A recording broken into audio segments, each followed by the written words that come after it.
Assalamualaikum warahmatullahi wabarakatuh.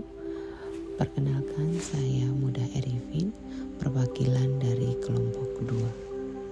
Pada kesempatan kali ini saya akan memaparkan analisis skenario dari pembelajaran berdiferensiasi untuk SMP. Dengan anggota kelompok Bapak Dainuri dan pengajar praktik Ibu Amelia Nursari SPD dan Ibu Prilly Rukmiati SPD serta fasilitator Bapak Sukiri MPD. Skenario pembelajaran jenjang SMP.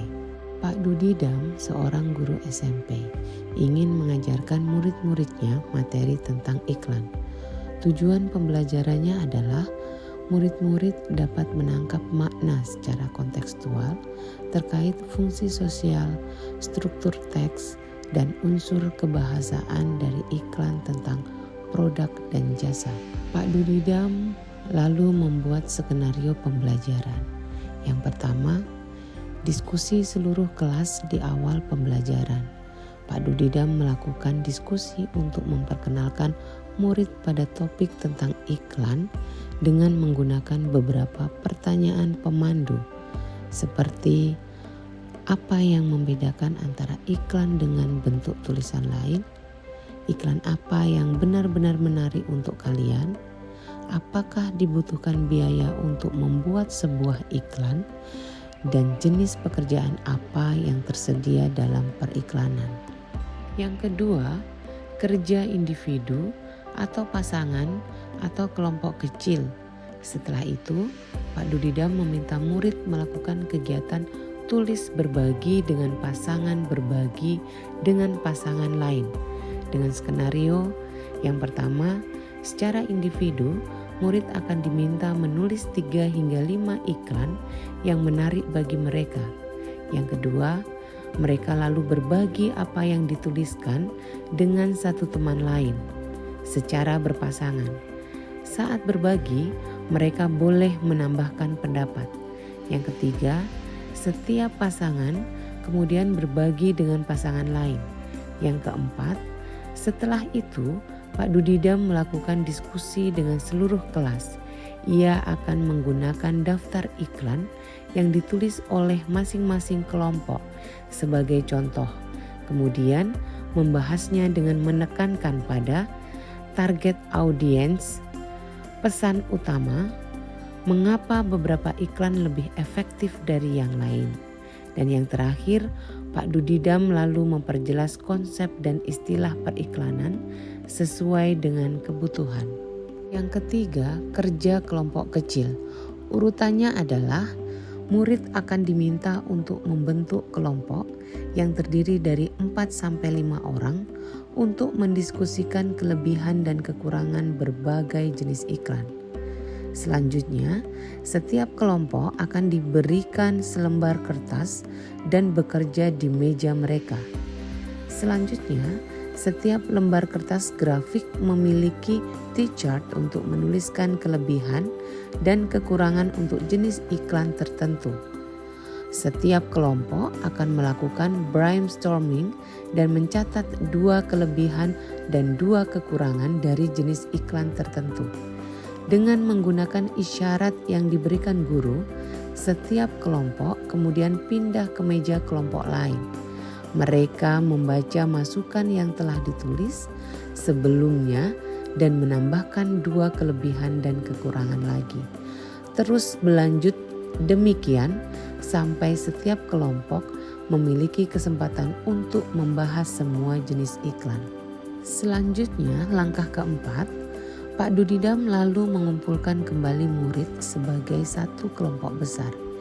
Ia lalu memfasilitasi diskusi yang diperlukan untuk memperjelas dan memperluas pemahaman konsep seperti target audience, kejelasan pesan, dan penggunaan fitur kebahasaan dan desain seperti pemilihan judul, teks, gambar, dan format. Langkah kelima, Pak Dudidam lalu memberikan tugas individu. Ia membedakan penugasannya sesuai dengan kemampuan murid. Tugas yang harus dikerjakan murid adalah membuat iklan yang secara efektif akan mempromosikan produk atau jasa atau acara sesuai dengan yang dijelaskan dalam skenario yang diberikan. Langkah keenam, Pak Dudidam menetapkan skenario tugas yang berjenjang sesuai dengan pengetahuan dan pemahaman konsep murid-muridnya. Perbedaan skenarionya adalah skenario 1 bersifat lebih konkret dan terstruktur dengan petunjuk langkah demi langkah dan mencangkup semua informasi yang diperlukan untuk menyelesaikan tugas.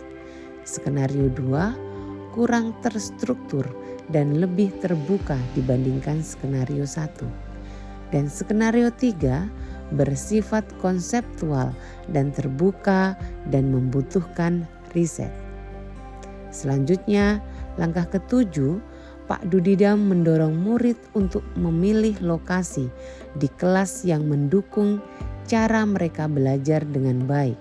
Misalnya, sendirian di tempat yang tenang, dekat teman untuk memudahkan bertanya jika bingung, atau di area ruangan yang lebih ramai bersama murid-murid lain yang memungkinkan mereka untuk saling berbagi ide.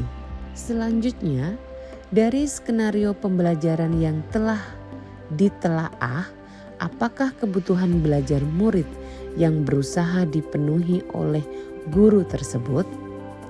Kebutuhan belajar murid yang berusaha dipenuhi oleh Pak Dudidam adalah 1.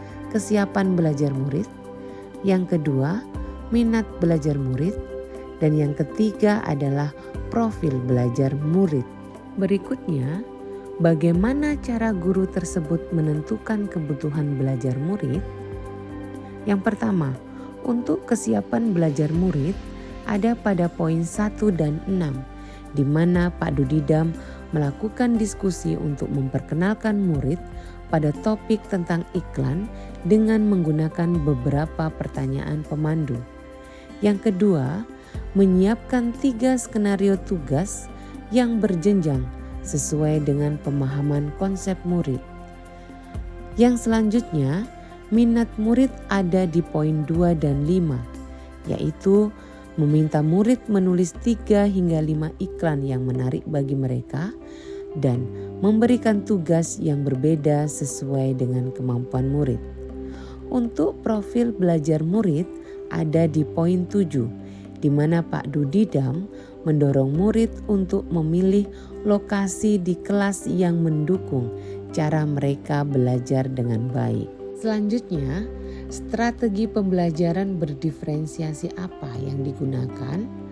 Strategi pembelajaran diferensiasi yang digunakan oleh Pak Dudidam adalah diferensiasi konten, di mana terdapat pada skenario 1, yaitu materi apa yang akan diajarkan kepada murid dengan memberikan pertanyaan pematik tentang iklan, menggunakan daftar iklan dari hasil kerja kelompok pada skenario 2, memperjelas konsep dan istilah periklanan sesuai dengan kebutuhan pada skenario 2. Selanjutnya, untuk diferensiasi proses, Pak Dudidam mengajak murid untuk melakukan berbagai aktivitas seperti bekerja secara individu, diskusi kelompok besar, diskusi berpasangan, dan kerja kelompok kecil. Hal ini ditunjukkan pada skenario 2, 3, dan 4. Dan yang ketiga, Pak Dudidam melaksanakan diferensiasi produk, di mana Pak Dudidam memberikan tugas individu sesuai dengan kemampuan murid dengan 3 skenario yang berbeda. Hal ini ditunjukkan pada skenario 5 dan 6. Pertanyaan yang keempat, bagaimana guru tersebut melakukan penilaian? Yang pertama, Pak Dudidam melakukan penilaian assessment for learning atau penilaian selama proses pembelajaran. Hal ini ditunjukkan dalam skenario 1, yaitu membuka pelajaran dengan memberikan pertanyaan pemandu atau pematik, penilaian selama proses diskusi, dan penilaian praktek dengan memberi lembar kertas grafik yang memiliki T-chart. Yang kedua, Pak Dudidam melakukan assessment as learning atau penilaian sebagai proses pembelajaran, yaitu yang pertama melakukan penilaian selama proses kegiatan pembelajaran, baik individu atau pasangan maupun kelompok dilanjutkan dengan umpan balik dan melakukan brainstorming, mencatat kelebihan dan kekurangan jenis iklan lalu diberikan masukan oleh kelompok lain. Dan yang ketiga, penilaian yang digunakan oleh Pak Dudidam adalah assessment of learning atau penilaian akhir proses pembelajaran, di mana Pak Dudidam memberikan tugas individu membuat iklan yang secara efektif akan mempromosikan produk atau jasa atau acara sesuai dengan yang dijelaskan dalam skenario yang diberikan. Ini merupakan tes sumatif. Penjelasan yang sudah dipaparkan, kita dapat mengambil kesimpulan bahwa pembelajaran berdiferensiasi merupakan pembelajaran yang memberi kebebasan kepada murid untuk meningkatkan potensi dirinya sesuai dengan kebutuhan belajar murid. 3 aspek diantaranya adalah kesiapan belajar murid, minat murid, dan profil belajar murid.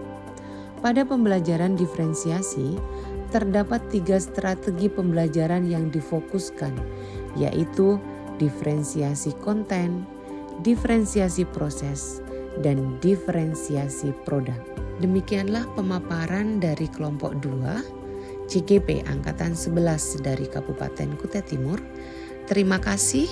Salam Guru Penggerak. Wassalamualaikum warahmatullahi wabarakatuh.